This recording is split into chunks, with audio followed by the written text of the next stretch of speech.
6, activity 8062 at the Emergency Care Center on Montgomery. There's always challenges with any job. I guess some of the hardest things for me are picking up animals that have clearly been mistreated, and because their owners never took care of them in the first place, we haven't been able to track down who their owners are, so we can't really get justice for those animals. Usually it's a case of not providing proper water and shelter for animals. A lot of the cases that we address are in regards to animals that live in the backyard and aren't given correct shelter and water out there. And here in the desert, that can be pretty extreme. 1056-8093, Wyoming. The call that I just received is for an injured, where it was a stray dog that somebody picked up and is holding for us to come and get.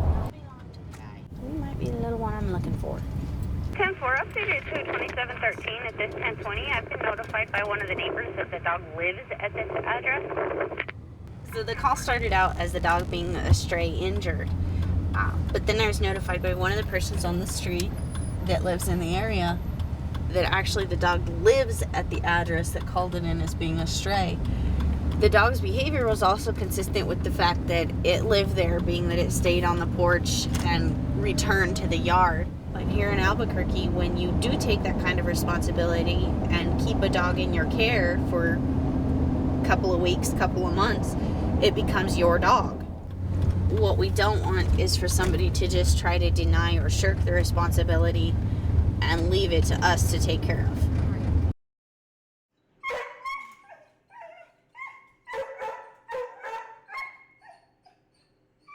Unfortunately, we're still averaging 35 to 40 animals in daily. And that's in 13 years, it's never slowed down. It's never slowed down. People just think to see me, it's okay. They've done it all their lives. You hear a lot of that. They'll jump them out of their trucks. They'll say how their dad used to do it. They'll jump them in the back of pickup trucks at grocery markets. It's just ignorance, a lot of ignorance in this county. A lot of ignorance. Come here, tough guy. Come here. I really wanted to really affect people to actually think about what they're doing before they're doing it. This one lady, for instance, she had over 30 dogs, 1 rooster, 1 cat. And we've been taking care of them on this side since October. But because of that lady having so many animals, we weren't able to take care of the rest of the county. So we have found some old kennels, and I had them moved in here, cleaned out so we could fit our smaller breeds and puppies in here. No. Some of them do have old scars. You see them? So I can understand what people are trying to oh, I wish I could take all the dogs home, and, I understand that, you're trying to do something right in your heart, but common sense says that if you're taking in too many dogs, you're going to breed them, you're going to overexpand, and you're going to have to put down a lot of puppies that have parvo, distemper, all these other diseases that can get the rest of the population sick, you know what I mean? So it's very important to spay, neuter, microchip. If you love your animal that much, microchip.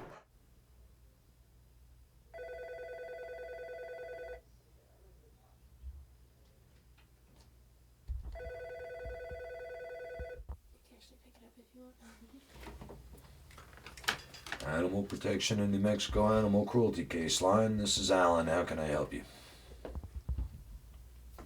And it's kind of a delicate situation sometimes, work in this position, and you get some interesting dynamics, and I mean, there's certainly areas in this state where the view of how to treat animals is maybe not even in the 20th century yet, never mind the 21st. We also were able to identify pockets of areas where more neglect and abuse of animals was taking place per capita. The cruelty line, as they began to do their tallies, revealed it is literally extremely expensive to care for an animal as large as a horse. And when that occurred nationally, we immediately began to see the number of calls for livestock and equine issues grow, simply because caring people could no longer appropriately care.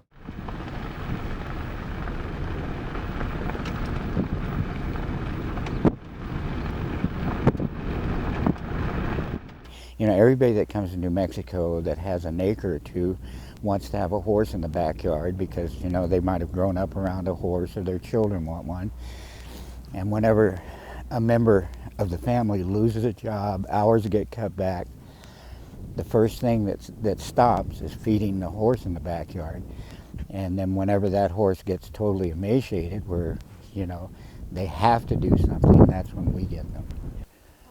But this is Max and Cinnamon, and Max and Cinnamon were dumped on the side of the road when they were about 2 weeks old. And we raised them on goat's milk and Folac, and now we have them eating solid foods.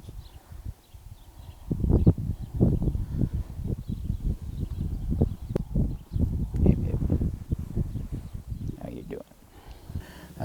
But every horse here that's saved gets a new life and a new lease on life.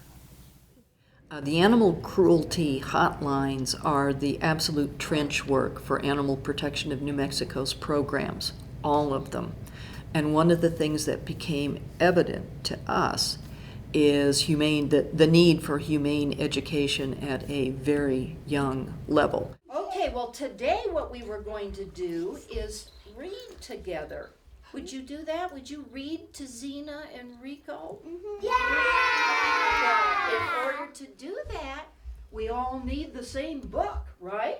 And the purpose of the program is the promotion of responsible care of animals. That's the immediate goal. The secondary goal is the connection between recognizing the vulnerability of an animal and the vulnerability of the people that we live with, work with, associate with in our communities.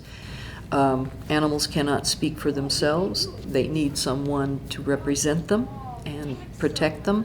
And so that empathy, we hope, grows out of their affection and care for an animal, and then expands into their affection and care for fellow citizens. And it may not be in my lifetime where we see this kind of change, but I can't help but think this is the systemic change that will make things better for animals in the communities they live in.